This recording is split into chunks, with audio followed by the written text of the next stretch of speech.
Chicken soup glass jar. एक गांव में एक बड़ा सा ग्लास फैक्ट्री था। उसका नाम आनंद ग्लास फैक्ट्री था। उसमें कई तरीके के कांच का सामान तैयार होते थे। उधर कई आकार में ग्लास का जार्स भी तैयार होते थे। उधर मुकुंद कहकर एक नौजवान काम कर रहा था। मुकुंद कार्टन बक्सों में ग्लास जार्स को ऑटो में चढ़ाकर शहर में दुकानों में डिलीवरी करता था। मुकुंद बहुत गरीब था। उनको बीवी और 2 बच्चे थे। दोनों बच्चे स्कूल में पढ़ाई कर रहे थे। एक बार दिवाली का त्योहार आया।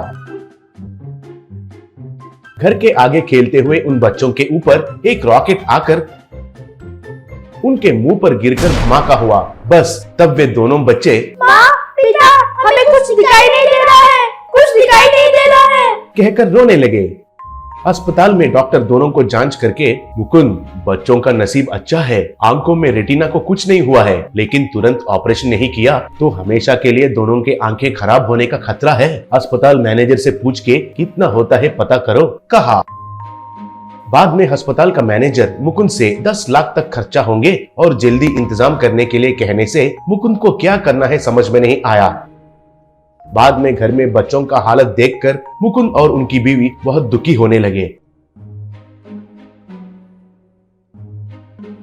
एक दिन ग्लास जार्स के लोड के साथ ऑटो में जा रहा मुकुंद मन में, हे भगवान, 10 लाख चाहिए लेकिन मेरे पास तो 1000 भी नहीं है। अब मुझे क्या करके मेरे बच्चों का ऑपरेशन करवाना है, कहकर गहरा सोच में पड़कर ऑटो चला रहा था।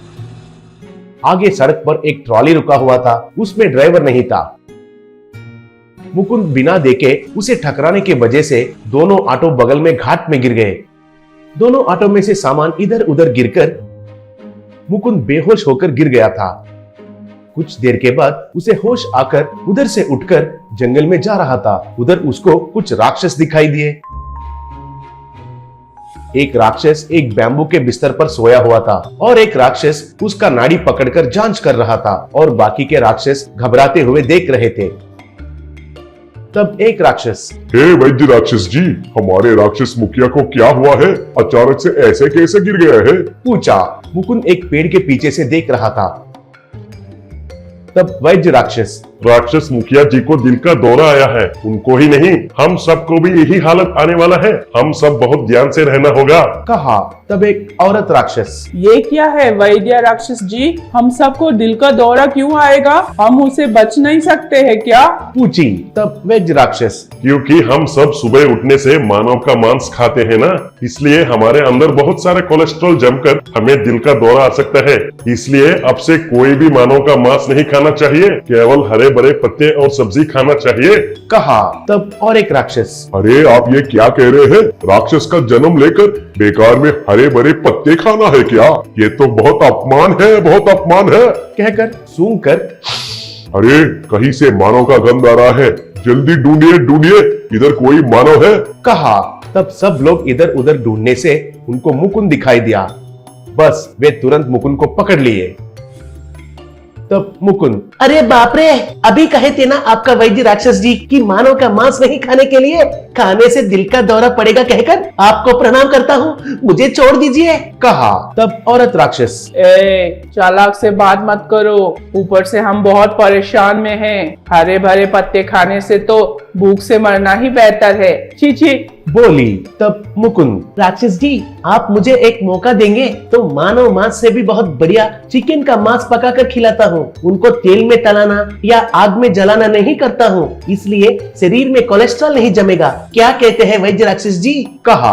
तब वैद्य राक्षस, तेल में नहीं तलाएंगे तो कोई खतरा नहीं होगा। असल में क्या है वो पकवान, हमें बनाकर दिखाओ, कहा। तब मुकुंद उन राक्षस को उनको जो चाहिए था वो सारे आइटम्स बताया। बाद में मुकुंद ऑटो के पास गिरा हुआ एक बड़ा सा बर्तन और कुछ मसाला सामान, नमक और मिर्ची इकट्ठा किया। कुछ राक्षस ऑटो में पड़ा हुआ कार्टन बक्सों में से कुछ ग्लास जार्स को लेकर आए।